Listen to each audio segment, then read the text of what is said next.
Tumpukan uang tunai dimasukkan ke dalam ratusan plastik bening.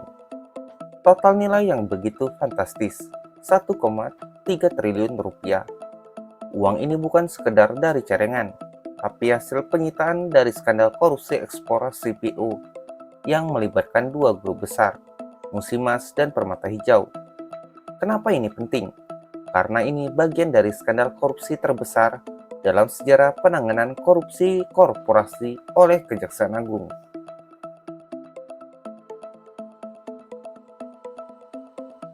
Indonesia dikenal sebagai produsen sawit terbesar di dunia. Dari hulu ke hilir, sawit menopang jutaan pekerjaan, menjadi komoditas ekspor andalan, dan menjadi ladang subur bagi permainan kotor oknum korporasi.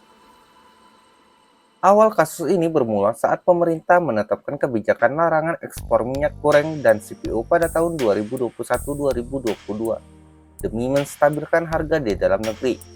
Namun di balik kebijakan mulia itu, ada korporasi yang diduga memainkan kuota ekspor, memanipulasi harga, dan menyuap pejabat demi kelonggaran izin ekspor. Salah satu pejabat tinggi di Kementerian Perdagangan bahkan telah dijatuhi hukuman penjara. Tapi siapa yang memberi suap? Siapa yang diuntungkan? Inilah yang mulai dibongkar Kejaksaan Agung. Setelah Wilmar Group lebih dulu dijerat dengan penyitaan 11,8 triliun rupiah pada Mei lalu, kini giliran dua raksasa lainnya, Musimas dan Permata Hijau.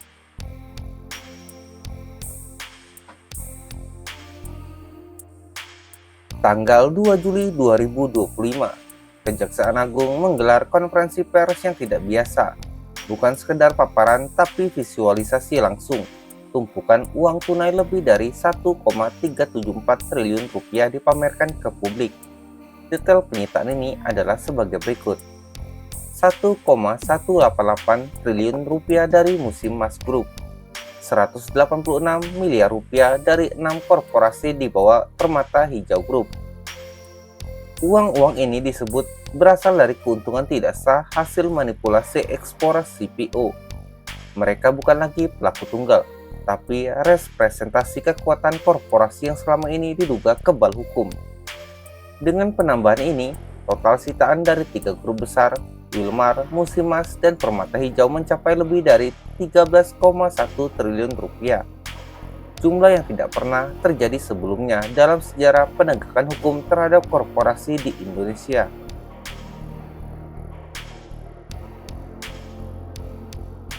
Mungkin sebagian orang bertanya, kenapa harus dipertontonkan?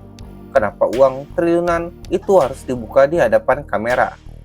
Jawaban itu datang dari Direktur Penuntut Jampitsus Sutikno. Dalam keterangannya, ia menyatakan bahwa publik perlu melihat langsung bukti keberhasilan penegakan hukum. Kalau kita tidak tunjukkan, masyarakat akan bilang, perkara besar tapi nihil. Ini bukti kerja nyata, tegasnya. Kejaksaan Agung sedang membangun kepercayaan publik. Transparansi bukan sekedar slogan, tapi alat legitimasi bahwa lembaga hukum sedang bekerja untuk rakyat. Tapi lebih dari itu, pameran ini punya efek jerak. Pesan bagi para konglomerat dan elit bisnis yang selama ini merasa bisa bermain cantik di ruang gelap perizinan dan pengawasan. Tidak ada lagi zona nyaman, tidak ada lagi korporasi yang untouchable.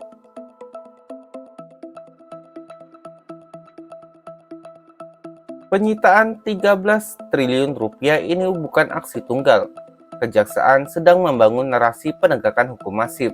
Sebelumnya, skandal korupsi pengadaan laptop Chromebook senilai 10 triliun rupiah menyeret penjabat di Kemendikbudristek. Kasus mega korupsi pertambangan timah di Bangka Belitung menyeret nama-nama populer seperti Harvey Mois dan Crazy Rich Pig Helena Lim. Dan kini ekspor CPO menyasar korporasi multinasional. Semua ini menunjukkan pola baru, bahwa kejaksaan tidak lagi hanya memburu aktor individu, tapi juga aktor kolektif, sistematik, dan berskala besar. Kita sedang menyaksikan babak penting, bentrokan antara hukum dan kapitalisme koruptif. Tapi pertanyaan besar masih menggantung. Akankah para elit korporasi benar-benar dibawa ke meja hijau? Ataukah ini hanya permukaan dari permainan yang lebih besar? Kalau kamu merasa uang sitaan 13 triliun rupiah ini mencerminkan betapa parahnya korupsi di negeri ini, jangan diam, bantu sebarkan video ini. Mari kita jaga atensi publik agar penegakan hukum tidak hanya jadi tontonan tapi benar-benar jadi perubahan. Like, komentar, dan subscribe untuk terus mengikuti pengusutan kasus besar lainnya. Karena suara publik, suara kamu adalah pengawal keadilan.